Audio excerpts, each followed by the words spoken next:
Hey, good morning. Um, it's me, Council Delegate Amber Kinesba-Crotty, here at my home at Tohatsoi. And I just finished with my prayers and meditation and started the fire.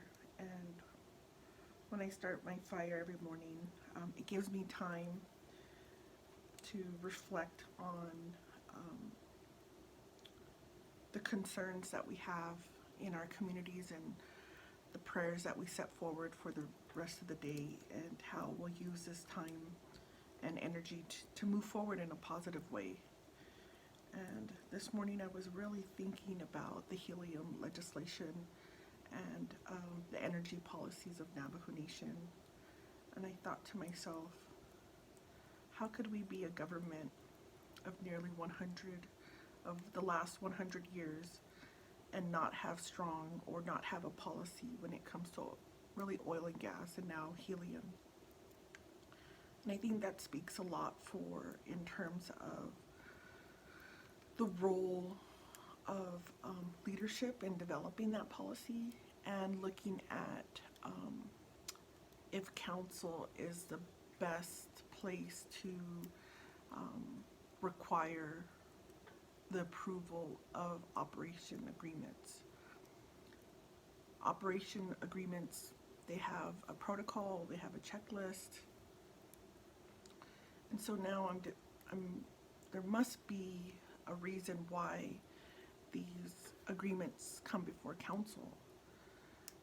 And since council amplifies the voice and the concerns of the people, then in these discussions and these debates, how are we amplifying those voices and working together to try to modify or create an operating plan that meets the needs not only of the people, but also that we follow and have accepted and approved the concept of informed prior consent.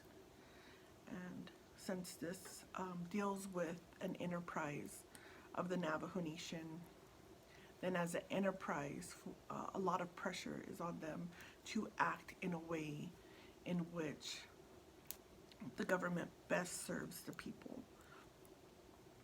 So there either needs to be a reform on the process.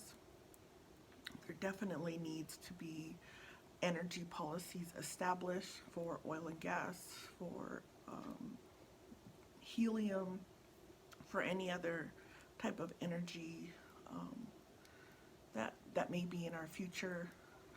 And also looking at, instead of being very reactionary to try to find income for the lost revenue from NGS royalties, and really looking at what are the possibilities of the permanent trust fund and what it was established to do, to fill in the gaps for the government services while we study, consider, and analyze, the future economy or economic ventures for the Navajo Nation.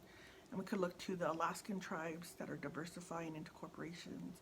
We could look at Cherokee and how Choctaw have their developments, and also our other enterprises that we're learning more about in terms of how they are bringing in income and creating jobs, and not necessarily in the energy business, like for example the Dened Development Corporation. And so I think we've had really great conversations, and I hope that my relatives out there who have experience in energy policy development, if you can reach out and provide some great examples in terms of how to include community engagement. Is it the best time now for the nation to explore helium, or keeping it in the ground, will that create an opportunity for future development or future negotiations, since it is a very since it is considered a gas that that has potential for development, And we would love to learn more about helium, about how the Navajo Nation can leverage these opportunities and have a seat at the table in these discussions and not just be rushed to make haste decisions. Uh,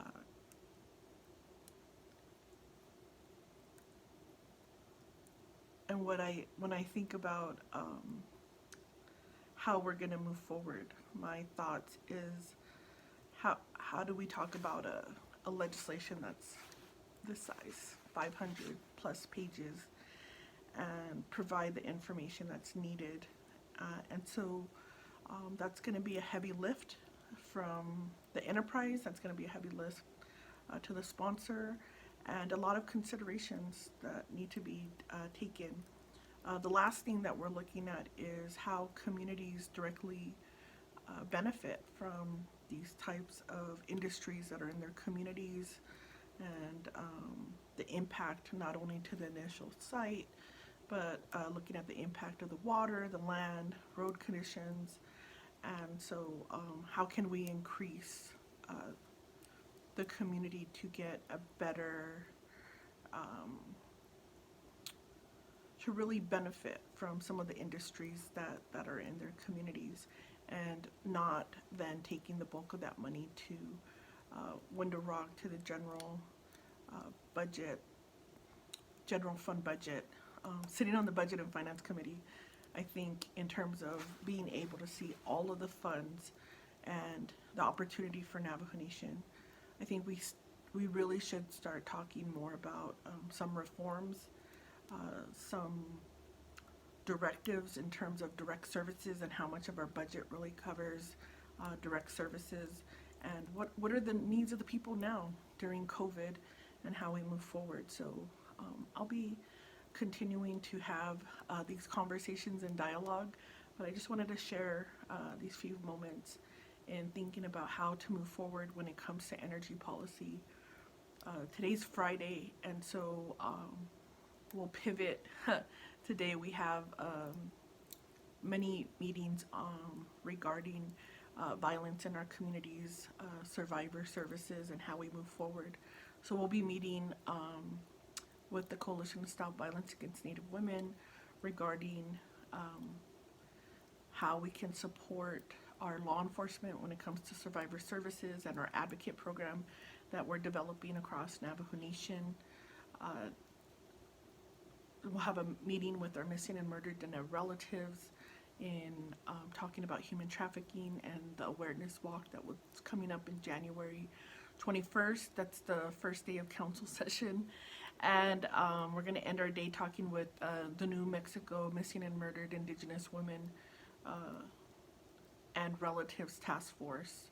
And so that's going to combine our efforts as we have a legislation going through the New Mexico legislature to support New Mexico Missing Persons Day.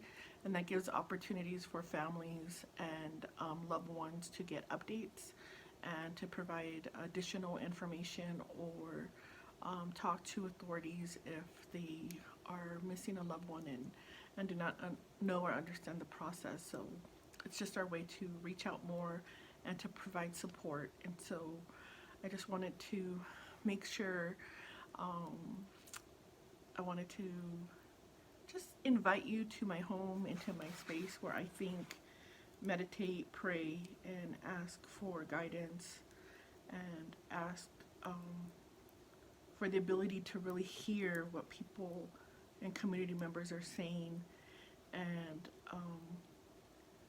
learning more from the Peacemaking program. And I appreciate all of the support that our Peacemaking program creates here on Navajo Nation, and how that really creates an opportunity to hear both sides, and to listen, to learn, and also then be willing to compromise, and to know that all of us are coming in with the best intentions. And so it's a really great opportunity for all of us. So take care of one another. Tell your children you love them. even if they're adult babies, call them.